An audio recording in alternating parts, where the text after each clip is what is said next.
It becomes a resistant starch. It feeds your gut bacteria. It doesn't raise your blood sugar. I don't know if it's the cold weather or the rain, but I have been craving some starch. So I want to be able to eat this without having the sugar load that starches can create. And there's a great way to do it by making resistant starches. So I got up super early this morning to prepare for my lunch today. One of the things that I love to do is to make these crispy little potatoes and then mix them into fresh greens in a salad. Resistant starch, start by cooking the potato. Look at those beauties. Simply tossed with avocado oil and some salt. I am going to take them out of the oven and I am going to just sit there and let them cool. This is all it takes to create a resistant starch. You are going to bake these until they are fully baked, and then you're going to let them cool to room temperature.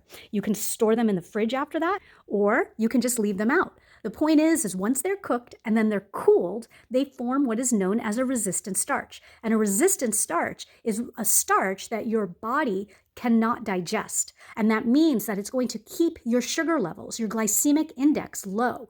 And at the same time, these are starches that feed your gut bacteria.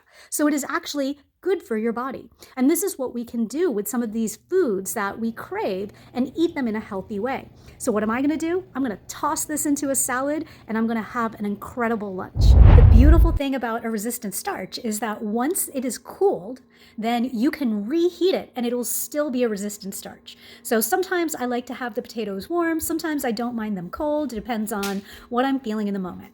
So the potatoes have cooled. I warmed them up again slightly. And now I am just going to top this beautiful salad with it. On this salad, I have some roasted Brussels sprouts, some red walnuts, some sprouted pumpkin seeds, some sprouted sunflower seeds. You can see the sprouts there. There is a cabbage kraut, some red cabbage. There's spinach and arugula at the bottom. Lots of good stuff. And so I'm just going to take a handful of these potatoes. And this is my beautiful lunch. And so it's a great way to be able to get a little bit more heartiness into something like a salad. You can do this with anything that is a starch, like rice, like farro, any of these grains that you probably don't want to be eating because they are going to raise your blood sugar with a higher glycemic index. You can do better with things like brown rices and farro that are, more whole grains with fiber, but they still can raise blood sugar. And so when you cook them, cool them, you can eat them cold or you can reheat and it becomes a resistant starch. It feeds your gut bacteria. It doesn't raise your blood sugar and you're good to go. Happy eating. Let me know what you try, if you've tried this, if this is something that you do and how you enjoy resistant starches.